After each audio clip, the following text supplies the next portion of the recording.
हमने साइंटिस्ट के बारे में पढ़ा था पिछली वीडियो में कि किसके साइंटिस्ट ने सेल के बारे में क्या क्या बातें बताई हैं। नेक्स्ट साइंटिस्ट है जिन्होंने सेल थ्योरी के बारे में बताया था। They give the cell theory. वो दो साइंटिस्ट थे, that is Schleiden and Schwann. So दो साइंटिस्ट श्लीडन एंड शवॉन जो थे, उन्होंने मिलके सेल थ्योरी दी। श्लीडन जो था वो बॉटनिस्ट था, दैट मीन्स उसने बॉटनी में अपनी डिग्री की हुई थी। And Shavon is a zoologist, that means उसने एनिमल्स के ऊपर स्टडी की हुई थी। सो ये दो साइंटिस्ट ने मिलके सेल थ्योरी दी और इस सेल थ्योरी में उन्होंने कुछ पॉइंट्स दिए। उन्होंने बोला कि हर एक जो लाइफ होती है, all life is started as cell. So सभी की जो लाइफ होती है वो एक सेल के फॉर्म में ही क्या होती है, प्रोड्यूस होती है। So it is started as a cell. Next उसने बताया कि सभी ऑर्गेनिजम्स में all organism is made up of cells. सभी जो ऑर्गेनिज्म हैं वो सेल के बने होते हैं, is made up of cell and their components. और उसमें क्या क्या कंपोनेंट्स प्रेजेंट है, किस किस तरह की ऑर्गेनेलिस प्रेजेंट है, सो उसके बारे में इन्होंने बताया।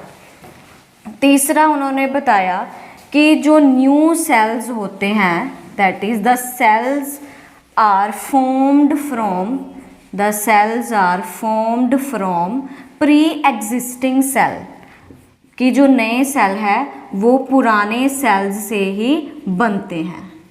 तो इस एक पॉइंट के लिए एक टर्म यूज की जाती है which is known as omnis सेलुली एसेलुला। तो ये टर्म जो है ये यूज की जाती है ओमनिस सेलुली एसेलुला, that is the cells are formed from the pre existing cells. और ये जो टर्म थी that is given by Robert Virchow. तो इसको रॉबर्ट वर्च्यू ने जो है वो इसके बारे में डिस्क्राइब किया था कि जो पुराने सेल्स होते हैं वो पुराने सेल से ही बनते हैं। फोर्थ इस थ्योरी का क्या पॉइंट है कि जो मेटाबॉलिक एक्टिविटीज़ होती हैं बॉडी की वो सारी सेल्स में होती है। The metabolic activities occur in cell. तो जो सेल्स होते हैं वही बॉडी की जो मेटाबॉलिक एक्टिविटीज़ होती हैं, जिसमें दो तरह की एक्टिविटीज़ आती हैं। एक होती हैं कैटाबॉलिक और दूसरी होती हैं एनाबॉलिक। कैटाबॉलिक होती हैं जिसमें कॉम्प्लेक्स मॉलिक्यूल जो है वो सिंपल फॉर्म में कन्वर्ट होता है, और एनाबॉलिक जो है उसमें क्या होता है कि जो सिंपल मॉलिक्यूल्स हैं वो मिलके कॉम्प्लेक्स मॉलिक्यूल बनाते हैं। ठीक है। सो ये दो तरह की रिएक्शंस होती हैं जिनको हम मेटाबॉलिक एक्टिविटीज़ बोलते हैं, और ये सारी किस में होती हैं, सेल्स में होती हैं। अब हम आगे इसके बारे में पढ़ेंगे कि जो सेल्स होते हैं वो मेजरली कितने तरह के होते हैं। So next is about types of cell, जिसके अकॉर्डिंगली ही जो सारे एनिमल्स हैं वो क्या है, डिस्ट्रीब्यूटेड है। जो भी लिविंग ऑर्गेनिज्म प्रेजेंट अर्थ पे they are distributed. First is the prokaryotic cells and on the other hand it is the eukaryotic cells. Pro word is come from the primitive, that is old type, and carrier word is for the nucleus. So यहाँ भी carrier word आपको देखने को मिलेगा, that is for the nucleus. Next is U का मतलब है that is a true, and Cairo again means की न्यूक्लियस। सो प्रोकैरियोटिक सेल्स या प्रोकैरियोटिक ऑर्गेनिज्म वो ऑर्गेनिज्म हैं जिनमें वेल डिफाइंड न्यूक्लियस नहीं होता। So well defined nucleus is absent. And eukaryotic में क्या है, क्योंकि ट्रू न्यूक्लियस है, that is well defined nucleus is present. Well defined का क्या मतलब है, दैट मीन्स कि इनके न्यूक्लियस के अराउंड, सो न्यूक्लियस के अराउंड क्या प्रेजेंट है, न्यूक्लियर मेम्ब्रेन प्रेजेंट है। सो nucleus have nuclear membrane. But जो प्रोकैरियोट के केस में इनमें न्यूक्लियस के अराउंड न्यूक्लियर मेम्ब्रेन नहीं होती, दैट्स वाई इनमें जो न्यूक्लियस होता है उसको हम बोलते हैं कॉल्ड न्यूक्लियोइड। तो उसमें इनको न्यूक्लियोइड टर्म जो है वो दी गई है in the case of prokaryotic cells. Mostly जो प्रोकैरियोटिक सेल्स होते हैं they are very small in size, तो they have small sized, and जो यूकैरियोटिक सेल होते हैं they are of a large sized. That means कि इनमें जो मोस्टली सेल की जो मेटाबॉलिक एक्टिविटीज़ होती हैं वो मोस्टली एक या दो कुछ सेल्स में ही होती है, बट इनमें जो पूरी की पूरी बॉडी के सेल्स जो है वो पार्टिसिपेशन करते हैं as a division of labour.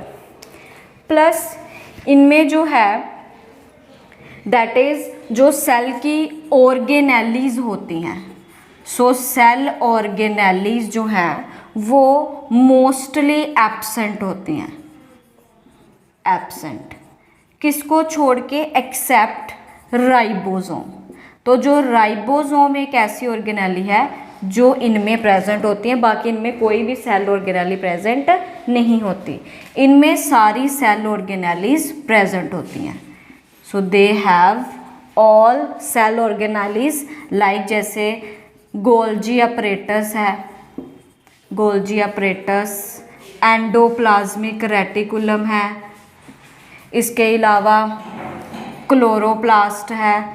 सो ये जितने भी इम्पॉर्टेंट ऑर्गेनेलीज हैं इनमें ये सारी प्रेजेंट होती हैं।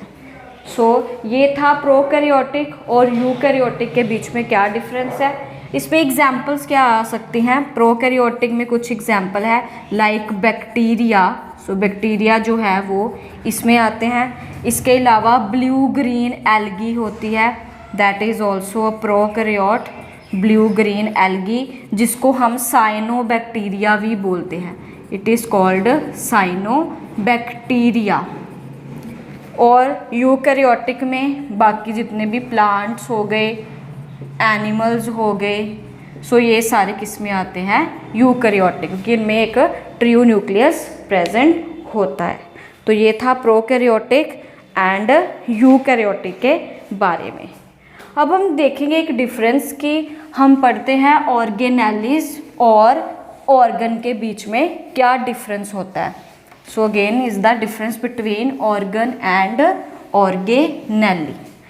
जो ऑर्गन है, जैसे ऑर्गन है सिमिलरली ऑर्गेनेली का भी वैसा ही फंक्शन होता है। ऑर्गन जो है वो एक बॉडी जो उसमें प्रेजेंट होता है। So organ are present in a body, present in a body. So that mean जो बॉडी है that is made up of a number of organs. Like human body जो है, फॉर एग्जाम्पल जो human body है which is made up of different organ, like kidney है उसमें liver है, heart है।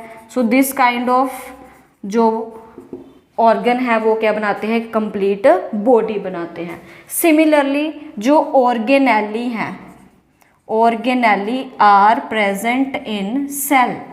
सो दैट मीन्स कि सेल की खुद की भी एक कंपोजिशन है। जैसे बॉडी की एक कंपोजिशन है कि वो अलग अलग ऑर्गन्स के बने हैं, सिमिलरली सेल की भी कंपोजिशन है कि they are made up of a different kind of organelles. So that means कि इनमें जितनी भी ऑर्गेनेलीज होती हैं वो अपना अपना वर्क करती हैं। So they perform division of labour. Similarly human body में भी क्या है, ये सभी अपना अपना फंक्शन परफॉर्म करते हैं। हार्ट का अपना फंक्शन है pumping of the cell, liver का अपना फंक्शन है कि वो जो ग्लाइकोजन होता है उसको स्टोर करके रखता है, किडनी का अपना फंक्शन है दैट इज़ द फिल्ट्रेशन। सो ये सारे अपने अपने फंक्शन परफॉर्म करते हैं। सिमिलरली सेल में जो ऑर्गेनेलीज होती हैं वो भी अपना अपना फंक्शन परफॉर्म करती है। So this is the difference between organ and organelle. आगे हम पढ़ेंगे कि जो सेल होते हैं उनकी कैसी शेप होती है। So there are different types of cell according to their shapes.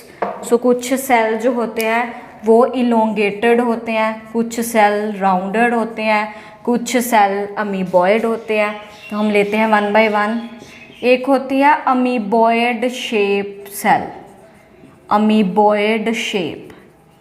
तो ये किस में आते हैं, जो हमारे WBCs होते हैं, that is the white blood cells. तो इनकी कैसी शेप होती है, अमीबॉयड शेप होती है। That is again Oval shaped. तो ओवल शेप्ड जो होती है वो किसकी होती है, that is of the RBC। हम उसको स्फेरिकल शेप भी बोल देते हैं, that is the red blood cells. इसके अलावा इलोंगेटेड शेप्ड में आ जाते हैं नर्व सेल, जिनको हम न्यूरॉन्स भी बोलते हैं, they are also known as neuron. So इस तरह की डिफरेंट काइंड ऑफ शेप्स होती हैं। लाइक स्पिंडल शेप आ जाती है, स्पिंडल शेप्ड। तो स्पिंडल शेप्ड में आ जाते हैं that is the muscles cells. So muscle के जो सेल्स होते हैं they are of the spindle shaped. तो इन्हीं के अकॉर्डिंगली होता है कि जो हमारी बॉडी में सबसे जो लार्जेस्ट सेल है वो कौन सा है। सो ह्यूमन बॉडी में सबसे जो लार्जेस्ट सेल है एनिमल्स में, like largest cell in animal is the nerve cell. तो ह्यूमन में और एनिमल में सबसे जो बड़ा सेल है वो कौन सा है, नर्व सेल। ऐसे अगर हम देखें कि जो सबसे लार्जेस्ट सेल है इंडिविजुअली अब हम बात करते हैं, तो वो कौन सा है, that is the ostrich egg. तो जो ऑस्ट्रिच एग है वो ऐसे एक लार्जेस्ट सेल है, that is also known as biggest cell. हम इसको लिख सकते हैं कि जो बिगेस्ट सेल है वो कौन सा है, that is the ostrich egg. So ये था कि जो सेल की शेप है प्लस जो सेल जो है वो कितने बड़े हैं, ठीक है, एनिमल में कितने लंबे हैं और उनका साइज, दैट मीन वॉल्यूम के अकॉर्डिंगली वो कितने बड़े हैं, that is the ostrich egg. So आगे हम लेटर वीडियो में पढ़ेंगे कि सेल जो है उनकी कैसी कैसी शेप हो जाती है।